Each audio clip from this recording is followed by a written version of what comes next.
मागे ई केहन विधना के विधान 9 दिन धरि अपन बनेला आ 10म दिन बिरान कहने ई केहन विधना के विधान। जखने हसीन अबैया सब गोटे तैयारी में जुट जाइ छी कि माँ आयत माँ आयत माँ आयत, लेकिन 9 दिन खूब तन मन धन से माँ तोहर सेवा करे छियौ और 10म दिन कना को कहाँ चल जाइ छै माँ, कहने कहाँ चल जाइ छै माँ, कहने कहाँ चल जाइ छै माँ।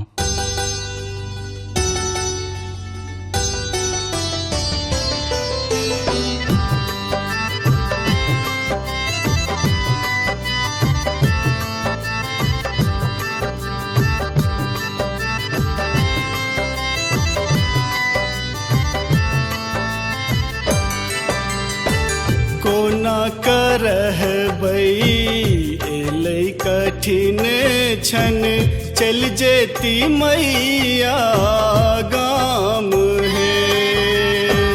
कोना करहबै एलै कठिन छन, चल जेती मैया आई हे। फाटै छै छाती कोना करबै विदाई हे, कोना करबै विदाई हे।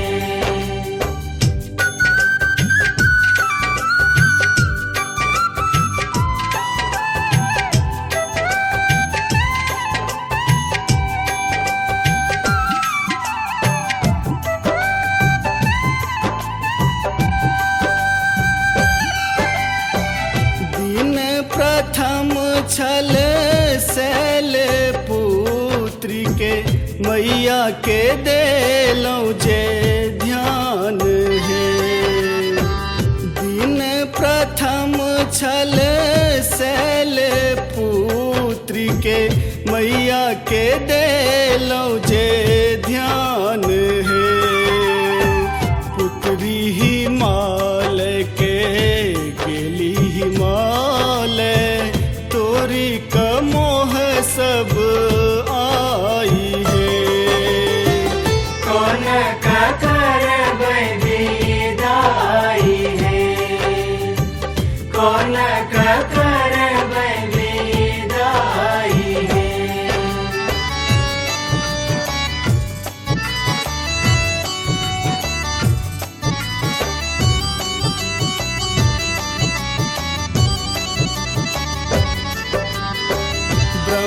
ब्रह्मचारिणी माँ चलिए गेली, क देली जग के वीरान है। ब्रह्मचारिणी माँ चलिए गेली, क देली जग के वीरान है। कौन कसुर छल कहू है मैया, केलहू सबके अनाथ है। केलहू सबके अनाथ है। कोना करबै विदाई हे।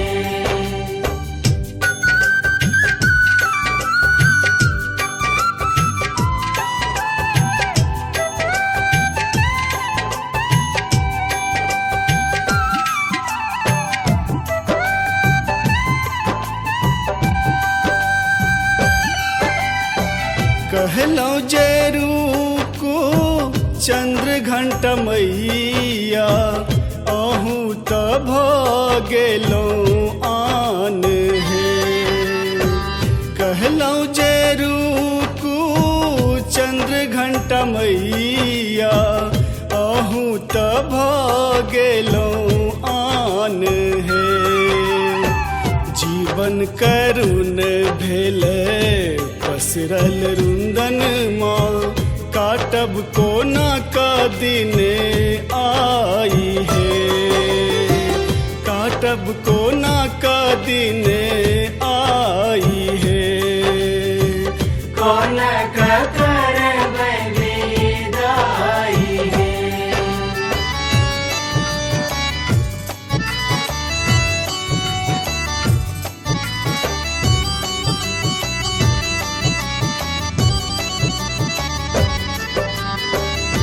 रचलौं जे सृष्टि कुसुमांड मैया पूजैया सगरो जहान है। रचलौं जे सृष्टि कुसुमांड मैया पूजैया सगरो जहान है। भेलौं निष्ठुर केलौं जगत के सुनसान कोना कमाई है। सुनसान कोना कमाई है। कौन करबै विदाई है।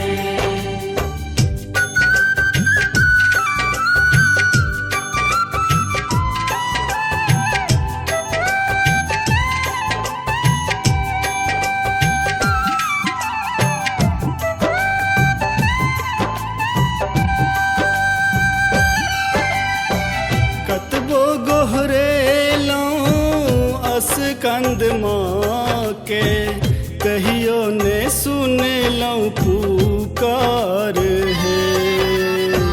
कतबो गोहरेलौं असकंद माँ के कहियो ने सुनलौं पुकार है।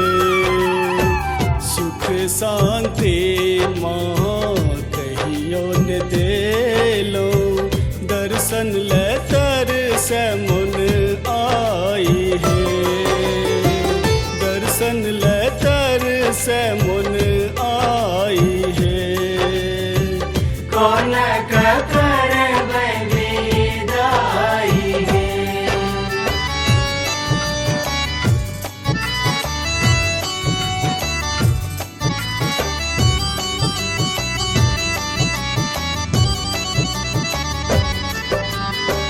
नैना सनोर माँ देलों कात्यायनी चल गेलों छोरी का गाम है।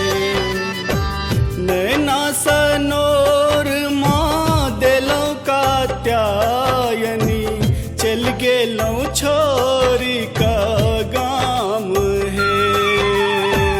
कष्ट बर भारी गेल जननी ममता लकत बउआई है।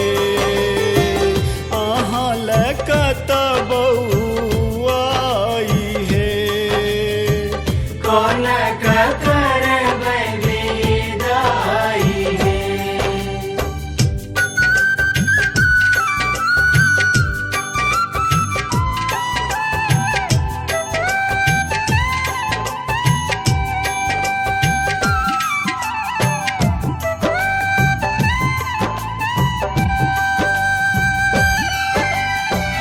कालक नाश करू काल रात्रि आहाँ त होइयौ सहाय है।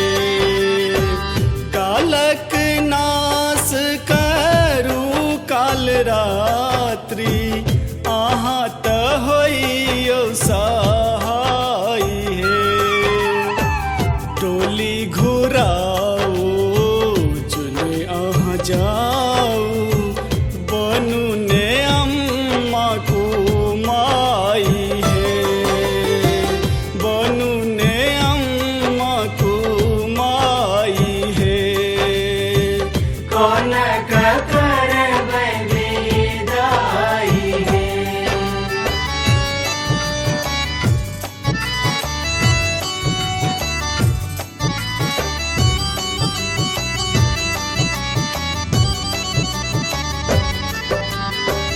आठम महागौरी सुनु अरज मोरी पूरा करू ने सब काज है। आठम महागौरी सुनु अरज मोरी पूरा करू ने सब काज है। बालक अबोध हम छी मैया करू ने कोनो उपाय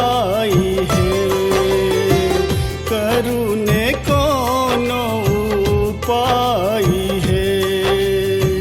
कौन करब विदाई हे।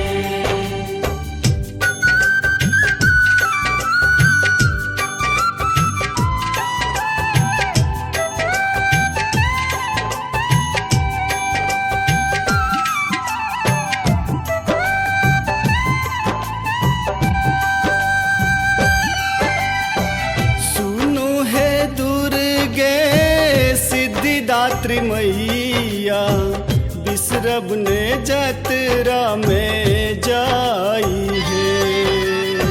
सुनो है दुर्गे सिद्धिदात्री मैया, बिसरब ने जतरा में जाई है। सेवक अहीं के माँ अमित महंत, गहल चरनिया माँ